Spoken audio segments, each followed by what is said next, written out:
And welcome back to the Stan Simpson Show. We're talking about the state's latest corruption scandal, this one surrounding House Speaker Chris Donovan and his campaign for Congress. We're here with Reese, Norris, Brinson. So we talked about that strong no. When these things happen, you come out and give the strong denial. Almost everybody does that. How effective is that really? It's become almost standard operating procedure, give the strong denial. And is it effective? I think it's effective, and I think it's the right thing to do. That's the best thing, is that you've got to worry about your integrity. And if someone is going to question your integrity because of an action of a subordinate, I think it's incumbent upon you to come up and be as strong as you can. Yeah. I agree. I think you... I mean, and I like to think that everybody's innocent until proven otherwise, and so he could literally be innocent, and you got to come out and fight for your reputation. But even more reason to come out very soon. If you are indeed innocent, more reasons to come out right away and try to nip it in the bud. I agree, and I think most people feel that way. That's why I saw a lot of articles that criticized, including the current, him waiting 3 days. And they say, what's going on? You got to speak. And that's a reasonable response. And folks here are so jaded because you had Joe Ganim and John Rowland and Ernie Newton and Paul Sylvester. You had a slew of public officials who've gone to jail for corruption that there's very little tolerance. You are assumed guilty here when it happens because of the history of the state.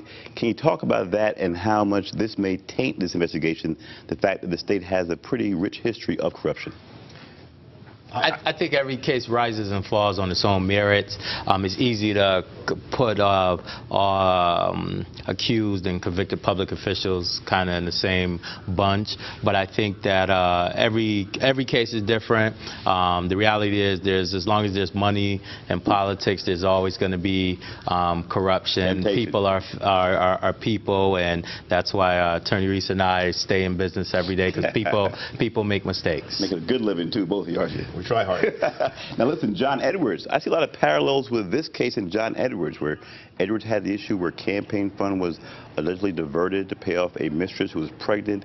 He denied that he was the baby. The campaign manager said it was, in fact, he fathered the child.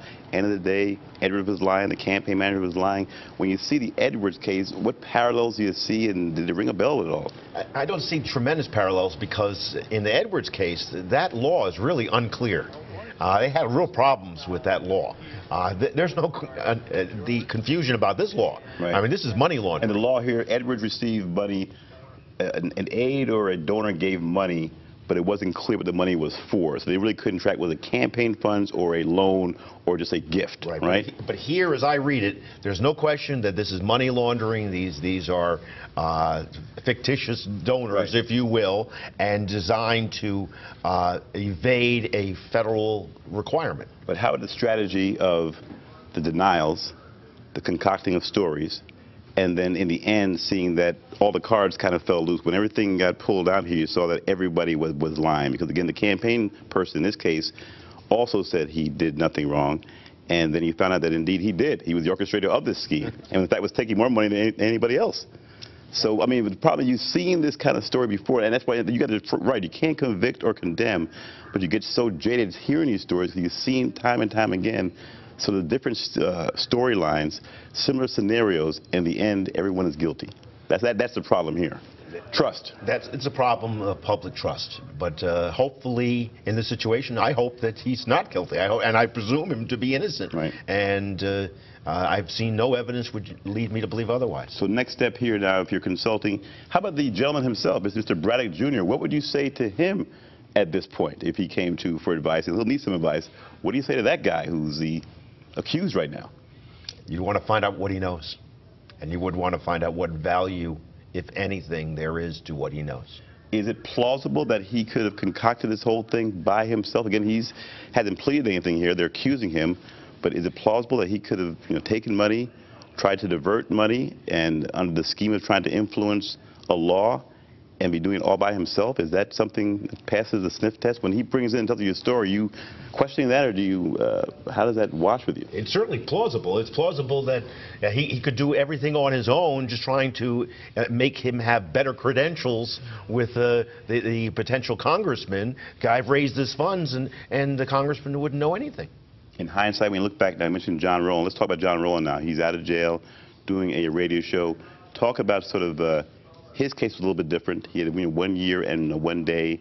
Can you talk about sort of the elements that made that case more compelling maybe than this one? And you remember? Well, he was, with the governor, obviously, and that is a tough case. It's hard for me to comment because I was involved in parts of that case, so I think I'd rather defer my comments. Well, let me change gears to Joe Gannon. Were you involved in that one? No. How about the Gannon case, where there's a case where it was clear quid pro quo that became sort of the way you do business in Bridgeport? You did business and you gave the mayor a T-shirt or cigars or money, and so it became just the way you did business. How do you compare that operation to what is being alleged here now? That's a much bigger scale. This is smaller. But the concern is if you don't nip in the bud the smaller scale, it becomes a big enterprise. Yeah, essentially, I mean, the idea is the same. I mean, the issue in politics is legislation should rise and fall on its merits and not based on what you give, being able to, what you give to a public official or not give. And so Governor Rowland had, he had improvements to his cottage, and here with Speaker Donovan, they're alleging that legislation was to be influenced in exchange for these contributions. And so it's the same idea, and our democracy should rise and fall on its merits. And so no matter how there's a million ways to funnel money to a candidate or to a public official, but it's all improper, illegal, and really is a real threat to our democracy. 10 seconds. Stan Torty, former U.S. attorney. Donovan has brought him into the campaign to investigate what's going on. How much that is damage control? How will that play, bringing in a guy as reputable as Stan Torty to do an internal investigation? I think it's a smart move. He's one of the best lawyers in Connecticut. I know him well. Former U.S. attorney, unquestionable integrity. But again, his report's not going to be public. I mean, this report's done by Donovan, but a good selection. I mean, you need someone who is intimately knowledgeable of our federal system, and Stan Torty certainly fits that bill. Okay, Reese, Norris, Brinson. When we come back, folks, we'll be joined by Hartford Kern Capitol Bureau Chief Chris Keating, and we'll get his take on this whole issue with Chris Donovan and what this means for his candidacy. Is he doomed right now? We'll talk about that. Remember, like us on Facebook, follow us on Twitter. Don't go away.